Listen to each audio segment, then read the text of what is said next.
Hello. Good morning to Brazilian, good afternoon to Indians, and good evening to Chinese viewers of the International Symposium on Integrative Neuroscience and Mental Health. My name is Yuri Machado. I'm a physician, master's degree holder, and I'm completing my PhD this month with a focus on the non-pharmacological treatment of impulsivity. It's a great honor to have been invited to speak alongside distinguished scientists from around the world, many of whom I have had the privilege of working with. Today, the theme of our presentation is impulsivity, we need to treat it. This topic is fascinating and challenging because impulsivity is a complex phenomenon that can manifest differently depending on the context, the individual's age and comorbidity being analyzed. In ADHD, oppositional defiant disorder, bipolar affective disorder, borderline personality disorder, schizophrenia, and various other psychiatric disorders, impulsivity is an important and difficult to control symptom. This behavior can lead to a range of social impairment, such as hasty decision-making, irresponsible spending, substance abuse, and even exposure to risk situations. It can also have negative effects on interpersonal relationship and cause difficulties in school or work due to challenging sustaining attention during demanding tasks, ultimately increase the risk of involvement in criminal activities. Pharmacotherapy alone is often insufficient for controlling these symptoms and may also result in unwanted side effects. Therefore, it's crucial to employ non-pharmacological techniques as an adjunctive treatment to complement traditional patient care. These techniques will enhance the treatment process, enable patients to improve their behavior, develop healthier habits, and gain self-regulation over their impulsivity. Well, before delving into the treatment methods themselves, I would like to further explore the definition of impulsivity. The definition of this phenomenon has not yet been standardized, and our understanding of it has evolved over the time. Currently, there are three main ways to measure impulsivity. Through general impulsivity scales, which can be self-referenced or hetero-referenced, through psychometric tests that attempt to assess certain aspects of impulsivity, and through functional neuroimaging exams to analyze the brain secrets associated with impulsivity. The pioneer researcher who created a general impulsivity scale in 1955 was Eysenck, who developed a personality scale bearing his name. He viewed impulsivity as a personality trait and often intertwined the concept of impulsivity with measures of extroversion, neuroticism, and psychoticism. In 1959, Barrett created an exclusive impulsivity scale. This scale, known as the Barrett Impulsivity Scale, the BIS-11, is widely used worldwide to this day. It subdivides impulsivity into three main aspects: motor impulsiveness, which assess the tendency to act without thinking, displaying impulsive behavior and quick actions. Cognitive impulsiveness, which address difficulties in planning, make careful decisions, and reflect before acting. And the non-planning impulsiveness, which measures the tendency to have difficult to maintain attention on tasks and activities for extended periods, experiencing difficulty concentrating and persevering. It was only in 2001 that Whiteside and Lennon further expanded the understanding of impulsivity construct by expanding into 4 dimensions. Later, in 2007, they added another dimensions, resulting in a total of 5 subdivisions of impulsivity. The scale they create is the UPPSP, an acronym representing the analyzed dimensions of impulsivity. The U stands for negative urgency, defined as the tendency to act impulsively in the face of intense negative emotional context. The first P stands for lack of premeditation, defined as the tendency to not consider the consequence of an act before engaging in it. The second P stands for lack of perseverance, defined as the inability to stay focused on a task that may be boring or challenging.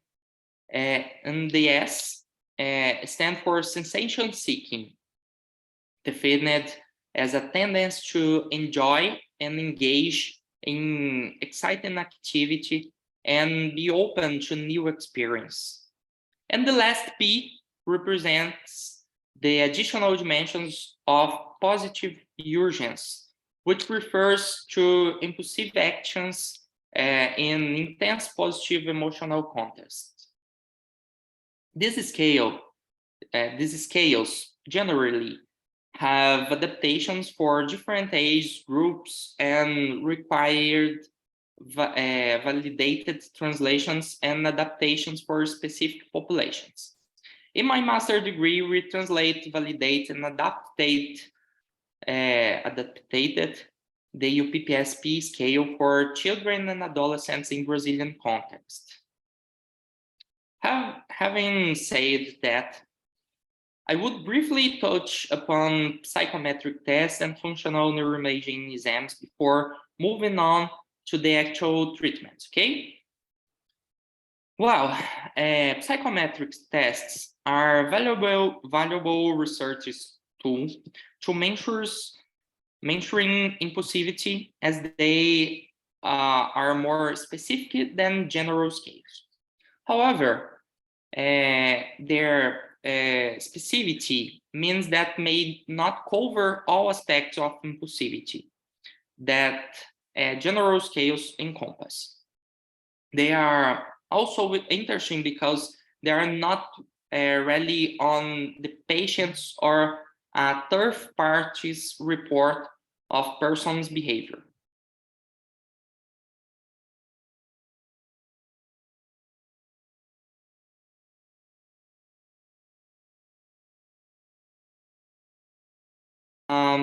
The continuous BART. BART is a computerized task that measures risk-taking behavior. Okay, the continuous performance tasks, the CPT, measure of a selective and sustained attention.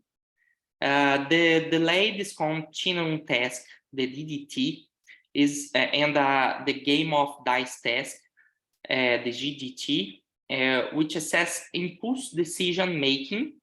Okay, the go no go task is also popular and designed to measure inhibitory control, the ability to control impulsivity and prepotent motor responses. Okay, and lastly, the Stroop color word test is extremely popular and evaluates the ability to inhibit cognitive interference, which occur when processing two stimulus features that interfere with each other. Okay.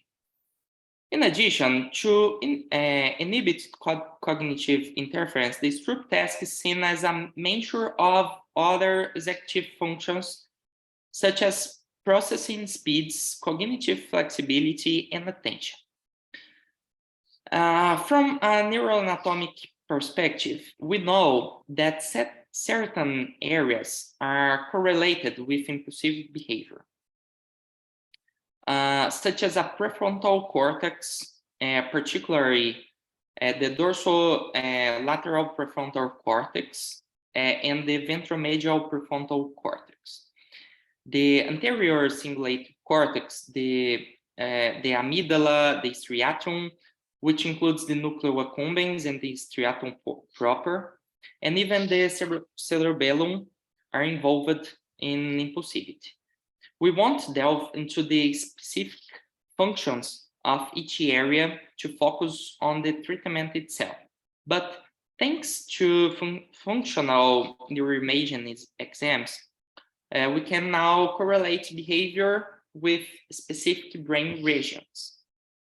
There are three main techniques that can be used for this purpose. The near-infrared spectroscopy, is the first one, which was brilliantly presented today by Professor Haijing Liu. We can use also the functional magnetic resonance imaging, the fMRI, okay, and the PET scans. Each technique was its strength and weakness, but they have been indispensable tools for a better anatomical understanding, not only of impulsivity, but also of human behavior as a whole.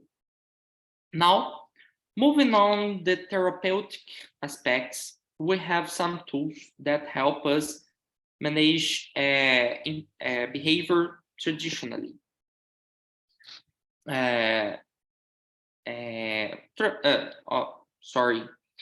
Traditionally, pharmacotherapy is a widely used strategy, as it not only helps improve impulsive symptoms, but also addresses other symptoms associated with the patient clinical conditions. Antidepressants, antipsychotics, mood stabilizers, and even psychostimulants can assist in reducing impulsive behavior. Depending on the medication dosage and individual patient's characteristics, tolerability and effectiveness can vary significantly, which is why non-pharmacological approaches are so important. They enhance the treatment, reducing need for medication to achieve desired effects. Okay. Particularly interesting non-pharmacological approach is a physical activity. It has been extensively studied in children, for example, with impulsivity profiles, such as ADHD and oppositional defiant disorder, as well as a binge eating disorder and various other disorders characterized by impulsivity. Several studies have shown that individuals who engage in at least 30 minutes of moderate to high intensity physical activity for at least 5 days a week have better self-regulation. The impulsive control is improved, and more conscientious decision-making abilities are improved also, okay? The neurobiological mechanisms involved in the improvement of impulsivity through regular exercise are associated with changes in brain structure and functioning, including increased prefrontal cortex activity. Okay. Indeed, cognitive behavior therapy is the CBD, yeah, is a widely used approach in the treatment of impulsivity. It aims to identify and modify distorted thought patterns associated with impulsivity. The CBT utilizes cognitive structuring and the development of behavior strategies to help individuals acquire skills for emotional regulation and more thoughtful decisions making. CBT has been shown to be effective in reducing impulsive behavior and promoting self-control. The social and emotional skills training also plays an important role in the treatment of impulsivity. This approach involves the development of assertive communication skills, problem solving, and emotional regulation. By acquiring these skills, impulsive individuals can improve their ability to cope with challenging situations, reducing the likelihood of impulsivity behavior. Social and emotional skills training has been shown to be effective in improving interpersonal relationships and promoting better psychosocial adjustments. Okay. Just a minute.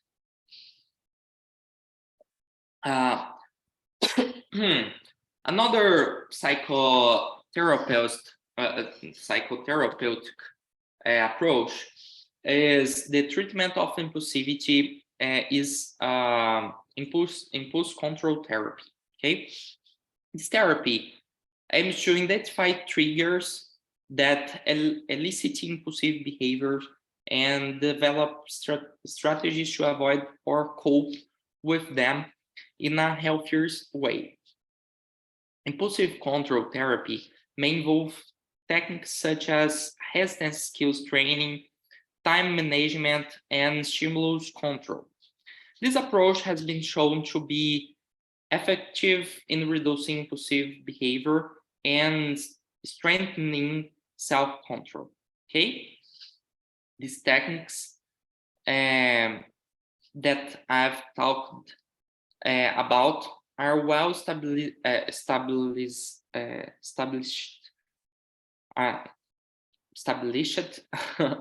in the literature, and they are already well maintained protocol for their clinical use. In my PhD research, we wanted to investigate another non-pharmacological techniques that could also help us with impulsivity. We investigate yoga, mindfulness, and non-invasive neurostimulation techniques. And to do that, we make 3 meta-analyses, each investigating of these techniques to see how effective they would be in treating this behavior. Well, you can already imagine that this investigating was not at all easy, yeah? Experience some scientific challenge in standardized interventions, and even defining that the intervention would be. Just imagine yoga. There are thousands of techniques. Each one has its peculiarities and may differ when one is detected than another. Yeah, this standardization of interventions was really changing, but it helped to come up with some interesting ones that I would like to share with you here.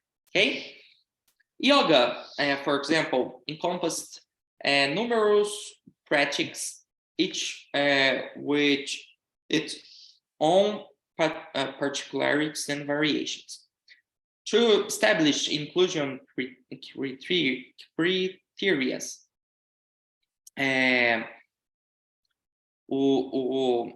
we considered articles that utilized techniques involving brief work and self-awareness development, postural training, including strengthening exercise and specific asanas, the postures, yeah.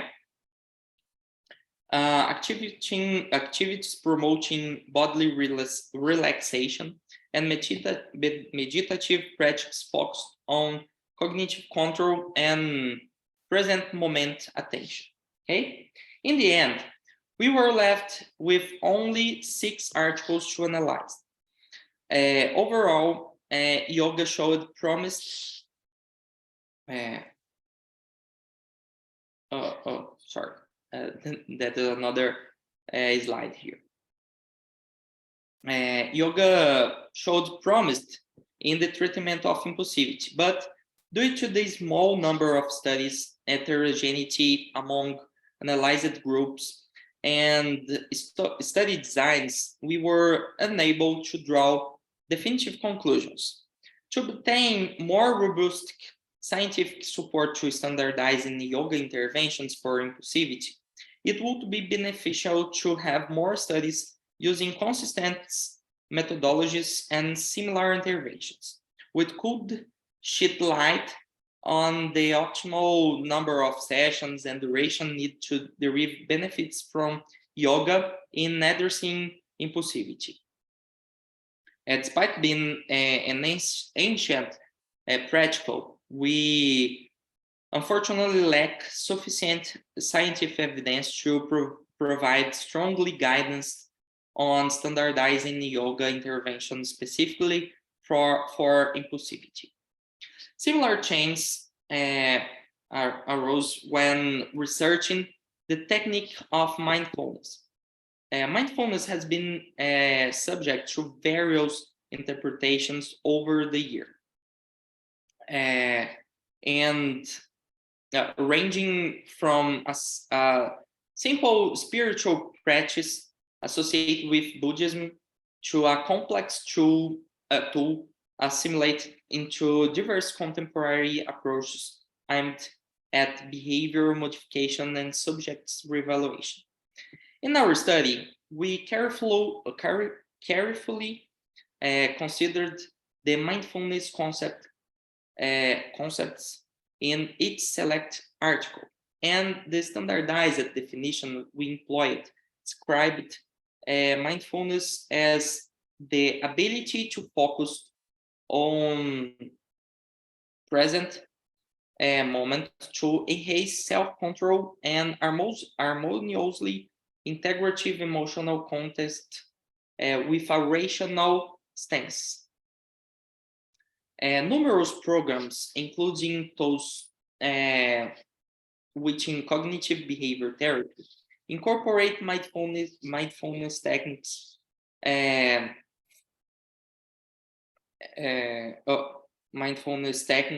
for the treatment of various disorders. However, in our study, specifically focused on impulsivity, was specifically focused on impulsivity. After the rigorous article selections process, we were left with 18 articles for analysis. Overall, the findings indicate a significant potential for mindfulness in the treatment of impulsivity. Many studies target groups with ADHD, borderline personality disorder, binge eating, and violent behavior. And in all these cases, mindfulness emerges emerged as a promising therapeutic option. Notably, it's a low-cost and easily applicable technique, making it particularly appealing for clinical use.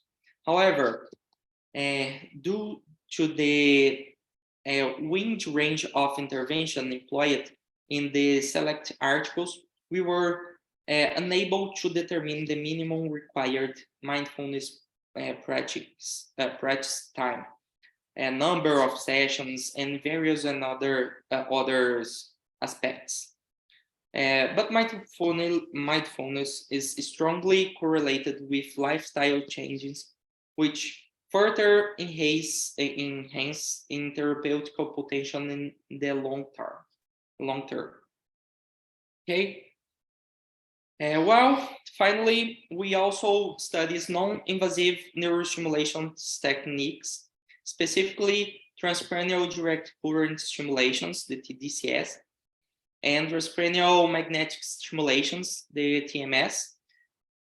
At the end of the article selections process, we were left with 18 articles to analyze, 9 on TDCS and 9 on TMS. Unlike all the other techniques I mentioned, these two techniques did not prove effective in treating impulsivity. Although these techniques are used as alternative in the treatment of various mood disorder and psychotic disorders, they were not efficient in controlling impulsivity in the evaluated studies. There was also a significant variation among the studies in the stimulations parameters used, the number of sessions, durations of stimulations, and even the stimulated brain areas. Perhaps which further research in the establishment of more standardized stimulations protocol, we can find parameters that assist us in the treating impulsivity using this type of techniques. Well, everyone, I hope I shed some light on the therapeutic approach to this challenging, highly prevalent, and difficult to control behavior. That is impulsivity. There is still much work to be done in better defining this behavior, understanding the best ways to treat it. However, we already have many interesting, inexpensive, and accessible tools that can be used clinically to improve behavior outcomes. Therefore, don't hesitate to help these patients with the techniques that best suits their reality and are valuable to application in your practice. I would like to thank the symposium organizer for giving me the opportunity to share a glimpse of my research with all of you. Thank you for your attention. I'm providing my contact information here so that if you have any questions or would like to reach out of me, you can contact me. Okay? So thank you so much for everyone for your attention and goodbye. See you.